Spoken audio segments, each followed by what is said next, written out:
এদিকে আসেন, এদিকে আসেন, দেখে যান। এই যে দেখেন এটা, এটা দেখেন, এটা ভালো করে দেখেন। এটা হচ্ছে প্রবাসীদেরকে কাজে ঢোকানোর একটা এগ্রিমেন্ট পেপার।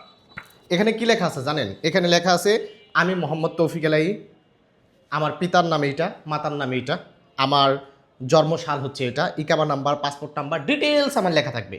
লেখা থাকার পর কি হবে জানেন? লেখা থাকার পর নিচে একটা সিগনেচার থাকবে, ওখানে আমি সিগনেচার করব।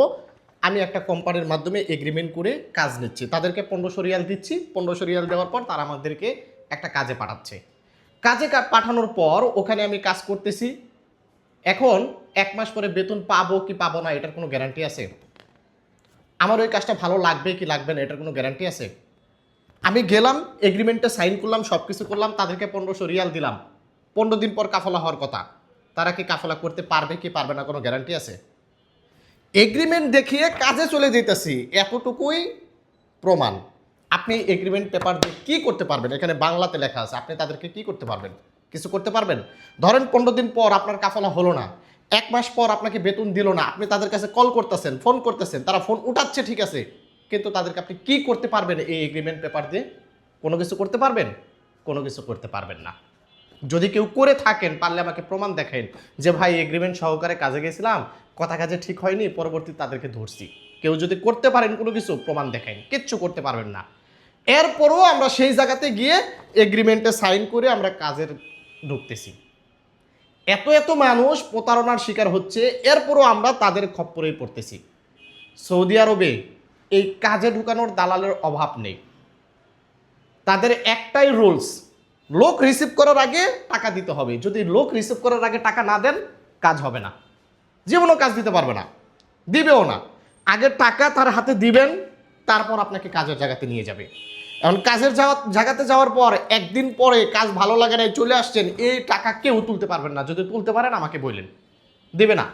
তাদের রুলসের ভিতরে নেই এটা। তারা বলবে কাজে ঢুকাইছি, তুমি করলা না কেন 1 মাস, কথা কাজে ঠিক আছে কিনা তুমি আগে করতা। তাদের ডায়লগ হচ্ছে এটা। তাদের ডায়লগ হচ্ছে তোমাকে যখন কাজে ঢুকাইছি তখনই তুমি বললা না কেন কাজ ভালো না, না হলে চলে আসতা। তাদের ডায়লগ হচ্ছে এটা।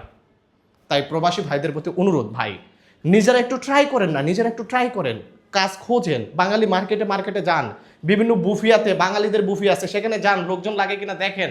বাকালাতে যান, বাঙালিদের বাকালার অভাব নেই, যাই একটু নিজেরা খোঁজেন তাদের ওখানে লোক লাগে কিনা। বিভিন্ন রেস্টুরেন্টে যায় খোঁজেন লোক লাগে কিনা। তারা যদি আপনাকে একটা রেস্টুরেন্টে কাজ দিতে পারে 500 টাকার বিনিময়ে, আপনি কি একটু খুঁজলে পাবেন না? পাবেন। কিন্তু আমরা খুঁজতে চাই না। আমাদের ডায়লগ হচ্ছে আমরা নতুন আসছি, কোনো কিছু চিনি না। আরে ভাই বিদেশে আসছেন পরিশ্রম করার জন্য, আপনি চিনেন না, ঘুরতে ঘুরতেই চিনবেন। কিন্তু আপনি তো ঘুরতেছেন না, ঘরের ভিতরে বসে রয়েছেন, বাইর থেকে টাকা এনে কাজের জন্য দালালের কাছে দিচ্ছেন, প্রতারণার শিকার হচ্ছেন। তখন এসে আমাদেরকে কমেন্টস করেন, আমাদেরকে ফোন দেন যে ভাই কি করবে, একটা কাজ দেন। তৌফিক আলাই এখন বাংলাদেশে আছে, সৌদি আরবে আসবে অল্প কিছুদিনের ভিতরে। আমি বিভিন্ন কোম্পানিতে ঘুরে ঘুরে কাজ সংগ্রহ করে আমি কথা দিলাম, ইনশাল্লাহ আপনারা দেখতে পাবেন কথা কাজে মিল রাখে কিনা। আমি আপনাদেরকে ফ্রিতে কাজ দিব, জাস্ট ওয়েট করেন। আর দালালদের বিরুদ্ধে সবাই রুখে দাঁড়ান, সবাই প্রবাসীদেরকে হেল্প করার চেষ্টা করেন। যাদের কাজ নেই আসুন আমরা এগিয়ে আসি, ফ্রিতে তাদেরকে কাজ দেওয়ার ট্রাই করি। এমনিতেই তারা 4 লক্ষ 5 লক্ষ টাকা ধরা খেয়ে আইছে, অনুরোধ করতেছে তাদেরকে নিয়ে আর বিজনেস করেন না। ভালো থাকবেন। ভিডিওটিকে যদি ভালো লাগে থাকে অবশ্যই ভিডিওটি শেয়ার করে দিবেন এবং প্রবাসী ভাইদেরকে সচেতন করবেন। আসসালামু আলাইকুম।